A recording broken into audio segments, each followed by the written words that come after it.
नमस्कार, मैं हूं गायत्री और आप देख रहे हैं यूके न्यूज एक्सप्रेस, जिसमें आपको मिलता है पहाड़ का फुल अपडेट। दिन भर की सारी खबरें एक जगह सिर्फ 10 मिनट में। तो चलिए देख लेते हैं फटाफट दिन भर की सारी अहम खबरें। केदार घाटी के रूमसी में बादल फटने से भारी नुकसान हुआ है। एक स्कूल का रास्ता ध्वस्त हो गया है तो कई खेतों तक पहाड़ों से भारी मलबा आ गया है। घटना की सूचना मिलते ही आपदा प्रबंधन और राजस्व विभाग के अधिकारियों की टीम मौके पर पहुंच गई। अधिकारियों के मुताबिक घटना में किसी की जान को नुकसान नहीं पहुंचा है। बादल फटने से जहां जहां मलबा आया है उसे हटाने का काम जारी है। रुद्रप्रयाग में अलकनंदा रौद्र रूप दिखाने लगी है। बद्रीनाथ धाम समेत पहाड़ी क्षेत्रों पर हो रही बारिश की वजह से अलकनंदा नदी का जल स्तर रुद्रप्रयाग में तेजी से बढ़ रहा है। पानी खतरे के निशान के करीब पहुंच गया है। नदी किनारे स्थित सभी घाट पूरी तरह से जलमग्न हो गए हैं। रुद्रप्रयाग में अलकनंदा किनारे करीब 15 मीटर दूर भगवान शिव की 10 फीट से ज्यादा ऊंची मूर्ति है। नदी का पानी इस मूर्ति के गले तक पहुंच चुका है। ये हाल तब है जब रुद्रप्रयाग में मानसूनी बारिश का सिलसिला शुरू भी नहीं हुआ है। रुद्रप्रयाग में अलकनंदा और मंदाकिनी नदी का संगम होता है। संगम स्थल पर बने स्नान घाट के साथ शव जलाने के स्थान भी पूरी तरह से मंदाकिनी नदी में डूब गए हैं। यहाँ पर हर रोज शाम के वक्त होने वाली आरती भी प्रभावित हो रही है। खतरे को देखते हुए प्रशासन नदी किनारे रहने वाले लोगों को लगातार अलर्ट कर रही है। कुमाऊं में लगातार हो रही भारी बारिश से जनजीवन अस्त व्यस्त है। जगह जगह जल भराव देखने को मिल रहा है। पहाड़ी मलबा आने से कई सड़क मार्ग भी बाधित हुए हैं। सबसे ज्यादा असर हल्द्वानी के लाल कुआं रेलवे स्टेशन पर दिख रहा है, जहां काशीपुर लाल कुआं रेलवे ट्रैक पानी में डूबा हुआ है। इससे काशीपुर और बरेली रूट पर चलने वाली ट्रेनों पर असर पड़ रहा है। रेलवे ट्रैक का पानी नगीना कॉलोनी की बस्तियों तक भी पहुंच चुका है। रेलवे ट्रैक पर आए पानी की निकासी के लिए रेलवे के कर्मचारी जुटे हुए हैं। भारी बारिश को देखते हुए प्रशासन ने बुधवार को जिले के सभी स्कूल बंद करा दिए। नैनीताल जिले में लगातार हो रही भारी बरसात के चलते गौला और नंधौर जैसी नदियां भी उफान पर है। उत्तरकाशी की बड़कोट नगर पालिका में पेयजल को लेकर लोगों का बारी बारी से धरना प्रदर्शन जारी है। धरने पर बैठे लोगों को अब अस्कोट आराकोट यात्रा अभियान से जुड़े दल का भी साथ मिल रहा है। बड़कोट पहुंचते ही अस्कोट आराकोट यात्रा दल ने धरना स्थल पहुंचकर अपना समर्थन दिया और सरकार से पेयजल की समस्या को दूर करने की अपील की। यमुनोत्री धाम का मुख्य पड़ाव बड़कोट पिछले 4 महीने से भीषण जल संकट से त्रस्त है। बड़कोट के लोगों ने अब 6 जुलाई से अनिश्चितकालीन धरना शुरू करने का ऐलान किया है। अस्कोट आराकोट यात्रा का दल अपने पड़ावों को पार करते हुए बड़कोट पहुंचा तो ढोल नगाड़ों के साथ भव्य स्वागत किया गया। इस दौरान डाइट के बच्चों ने स्वागत गीत के साथ गोष्ठी का आयोजन भी किया और यात्रा से जुड़ी जानकारियां दूसरे स्कूली बच्चों को दी। नेपाल बॉर्डर से लगे अस्कोट के पांगू से 25 मई को यात्रा के लिए पैदल दल रवाना हुआ था। ये यात्रा 8 जुलाई को हिमाचल प्रदेश से लगे आराकोट में खत्म होगी। इस पैदल यात्रा के 2 दल नंदगांव और तीसरा दल हनुमान चट्टी सकुशल पहुंच गए हैं, जिसके बाद डाइट बड़कोट में दल में शामिल लोगों का स्वागत किया गया। संवाद और यात्रा के अनुभवों को लेकर कार्यक्रम भी आयोजित किया गया। दल की अगुवाई पद्मश्री शेखर पाठक कर रहे हैं। अस्कोट आराकोट अभियान 50 साल से चलता आ रहा है। इस बार अभियान की थीम स्रोत के संगम पर रखी गई है, ताकि नदियों से समाज के रिश्ते को गहराई से समझा जा सके और नदियों समेत पूरे पर्यावरण को बचाने के लिए दुनिया को जागरूक किया जा सके। पौड़ी में लोगों को जल संकट से जूझना पड़ सकता है। जल संस्थान पौड़ी में विभिन्न पदों पर आउटसोर्स से नियुक्त हुए कर्मचारियों ने काम का बहिष्कार कर दिया है। आउटसोर्स से नियुक्त किए गए कर्मचारी लंबित वेतन के साथ वेतन बढ़ाने की भी मांग कर रहे हैं। इस सिलसिले में कर्मचारियों ने जल संस्थान के आला अधिकारियों से भी मुलाकात की और अपनी मांगों का ज्ञापन सौंपा। कर्मचारियों की मांग है कि उन्हें हर महीने 15,000 रुपए वेतन मिले। इसके अलावा वेतन 10 तारीख तक बैंक अकाउंट में दे दिया जाए। कर्मचारियों का आरोप है कि लंबे समय से उन्हें वेतन का भुगतान नहीं हुआ है, जिससे उन्हें आर्थिक रूप से काफी समस्याएं हो रही है। बद्रीनाथ विधानसभा सीट पर होने वाले उपचुनाव को लेकर गोपेश्वर पहुंचे पूर्व मुख्यमंत्री हरीश रावत। पत्रकारों से बात करते हुए हरीश रावत ने राहुल गांधी के हिंदू वाले बयान पर उनका समर्थन किया और बीजेपी पर तीखे हमले किए। हरीश रावत ने कहा कि बीजेपी के लोग हिंदुत्व की बात करते हैं, लेकिन हिंदुत्व के लिए कुछ भी नहीं करते।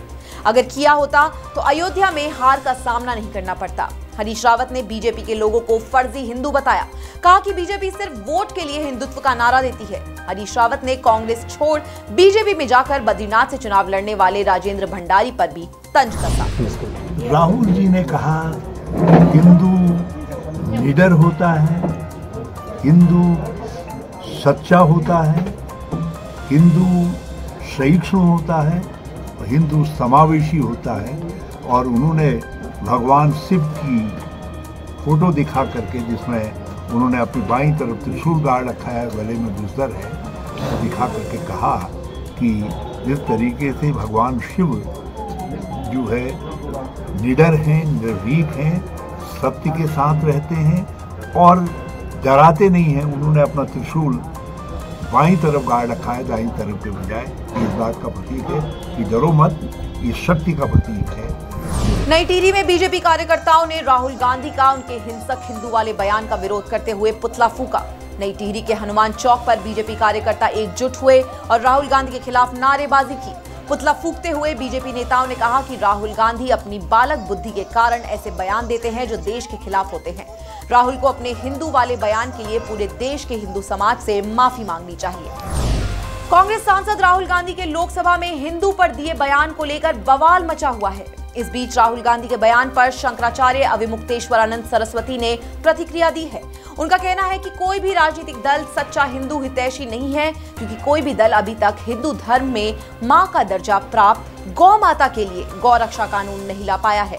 अविमुक्तेश्वरानंद ने कहा कि राहुल गांधी संसद में जो कहते हैं वो एक राजनीतिक वक्तव्य है, लेकिन सच्चा हिंदू वो है जो गौरक्षा कानून लेकर आएगा। और हिंदुओं का सबसे बड़ा दुख ये है कि सरकार प्रायोजित गौ हत्या हो रही है, गाय का मांस एक्सपोर्ट किया जा रहा है, लाइसेंस दिए जा रहे हैं, बूचड़खानों को आधुनिक बनाया जा रहा है। तो ये अगर हिंदू हितैषी कोई भी राजनीतिक दल है भारत का सचमुच, तो उसको गौ रक्षा का बिल लेकर के आना चाहिए, उसको पास कराना। युवती से अश्लील बातचीत करने के मामले में निलंबित पंतनगर थाना प्रभारी राजेंद्र सिंह डांगी की गिरफ्तारी की मांग को लेकर कांग्रेसियों ने बारिश के बीच एसएसपी कार्यालय के बाहर धरना किया। किच्छा विधायक तिलकराज बेहड़ के नेतृत्व में कांग्रेस कार्यकर्ता एसएसपी कार्यालय पर एकजुट हुए और पंतनगर थाने के निलंबित थाना प्रभारी के खिलाफ मुकदमा दर्ज करने की मांग की। किच्छा विधायक बेहड़ ने इस मामले में एसएसपी मंजूनाथ टीसी की भूमिका पर फिर से सवाल खड़े किए और एसएसपी को जांच से अलग करने की मांग की। उन्होंने कहा कि एसएसपी भ्रष्टाचार को संरक्षण देने का काम कर रहे हैं। बेहड़ ने डांगी की गिरफ्तारी न होने पर बड़ा आंदोलन करने का भी ऐलान किया है। उत्तराखंड एसटीएफ के हत्थे चढ़ा हिमाचल का बड़ा नशा तस्कर, जिससे 3 करोड़ 60 लाख की स्मैक बरामद की गई। गजराज सिंह नाम के हिमाचल के स्मैक तस्कर को देहरादून के डोईवाला इलाके से 1 किलो 200 ग्राम स्मैक के साथ गिरफ्तार किया गया। आरोपी गजराज ने पूछताछ में बताया कि बरामद की गई स्मैक को वो यूपी के धामपुर से लेकर आया था। बरेली का तस्कर धामपुर तक इस माल को पहुंचाता था और यहां से पकड़ा गया आरोपी गजराज इस माल को आगे पौंटा साहिब और देहरादून में अपने एजेंट्स के जरिए बिकवाता था। दावा है कि उत्तराखंड में एसटीएफ द्वारा अभी तक स्मैक तस्करों के खिलाफ ये सबसे बड़ी कार्रवाई है। इतनी बड़ी सफलता मिलने के बाद एसएसपी एसटीएफ ने एंटी नारकोटिक्स टास्क फोर्स की टीम को 25,000 रुपए नकद इनाम देने की घोषणा भी की। अल्मोड़ा शहर में चोरों की गैंग ने लोगों की नाक में दम कर रखा है। लगातार हो रही चोरी की वारदातों से लोगों में गुस्सा बढ़ रहा है। लोग पुलिस प्रशासन के कामकाज पर सवाल उठा रहे हैं। चोरी की ताजा वारदात फलसीमा इलाके के गंगनाथ मंदिर में रविवार को हुई। चोरों ने मंदिर के दान पात्र के अलावा मंदिर में रखा खाने पीने का सामान, तेल के कनस्तर, बर्तन, सिलेंडर और कपड़े भी चुरा लिए। शैलगांव के उल्का देवी मंदिर में भी एक चोर ने हेलमेट पहनकर मंदिर में घुसपैठ की, लेकिन ताला नहीं टूटा तो चोर को खाली हाथ लौटना पड़ा। पुलिस दावा कर रही है कि जल्द ही चोरों को खोज निकाला जाएगा और उन्हें जेल पहुंचाया जाएगा।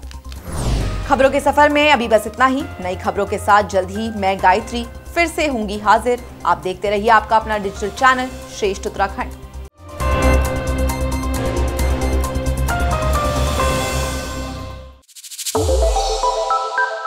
श्रेष्ठ उत्तराखंड पर खबरों से जुड़े रहने के लिए चैनल को सब्सक्राइब और लाइक करें, बेल आइकन दबाएं और देखते रहें श्रेष्ठ उत्तराखंड।